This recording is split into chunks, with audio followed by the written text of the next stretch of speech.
Hi, my name's Cassidy Patterson, and this is my consultation challenge for the evaluation of the selection test, which covers the customer service representative role.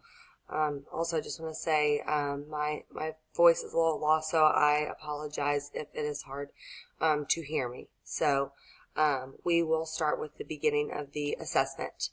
So as far as the test description is concerned, this test, like I said, is the customer service representative test. It was published in the year of 2008.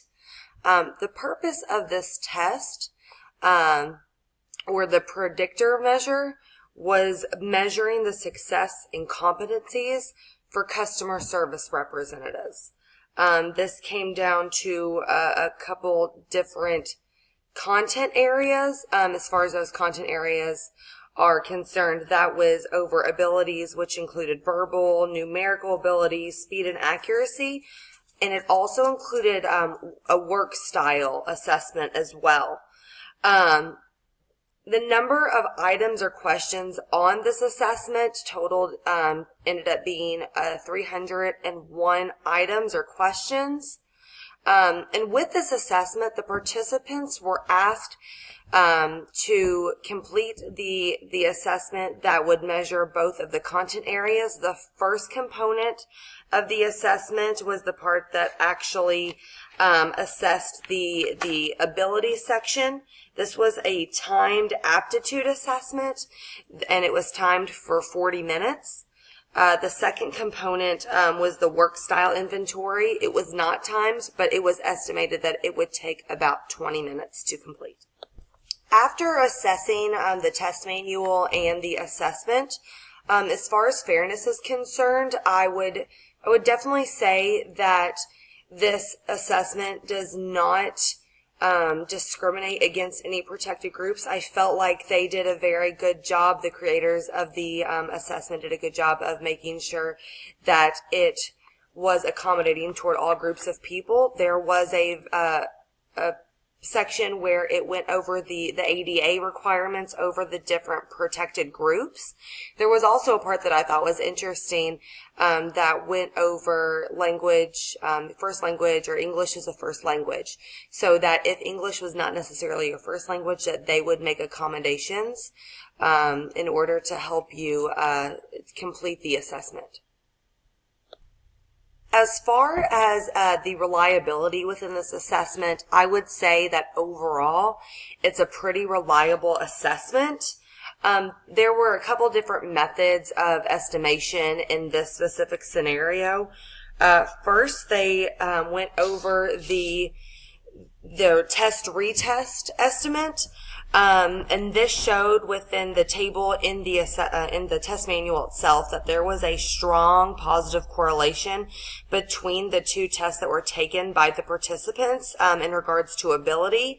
This ranged anywhere from 0.70 to 0.93, both of those being pretty high on the scale of reliability, showing that there is a strong positive correlation.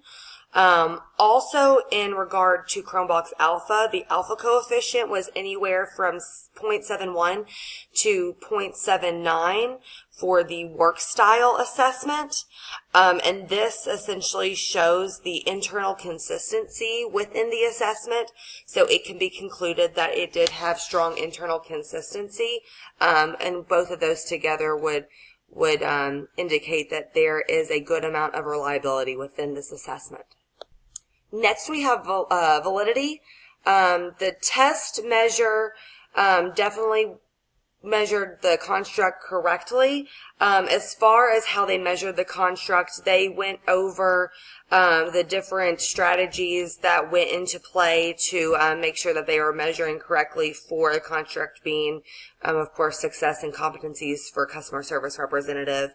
And those included a job relevant scale from HR interviews. They also included different abilities and work styles found on ONET that were related to customer service representatives. And then together, the test manual indicated that there was that the construct was highly relevant for the specific job.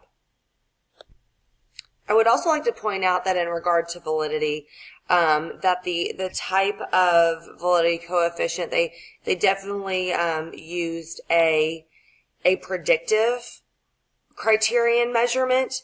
This was for applicants to show how applicants would perform within the role. And that being said, with predictive criterion measurement, instead of using current employees, it does measure the skills and abilities from applicants, and it goes over time to show whether they are going to be successful at that job or not. And then it also was shown that in regard to work style, that it was highly correlated with supervisor scores down the road, and that ended up being 0.64, meaning that this assessment predicted correctly or predicted that they would be successful in the role and be able to move up within their role based on those supervisor scores. As far as additional information is concerned, I think one of the only things that comes to mind that I would want to include or want to assess further is just what the organization itself is looking for in as far as construct of a CSR. I know, especially with the work styles component, that definitely has to do with job fit, which also goes along with company fit. So it's hard to measure that consistently if you are not including the right measures for the specific organization. So I think it would be wise to include or personalize, I guess, the assessment for the organization at hand to make sure that that particular applicant is going to be successful in that role, not only just in the role, but also in that role within that organization. So my overall evaluation of the assessment is that it seems very reliable and very valid. Of course, there's always room for improvement. There's always going to be error, and I think by adding that extra step as far as the specifics of the organization would definitely create less error and help elevate that reliability and validity. But overall, I think that this assessment does a very good job of measuring the two.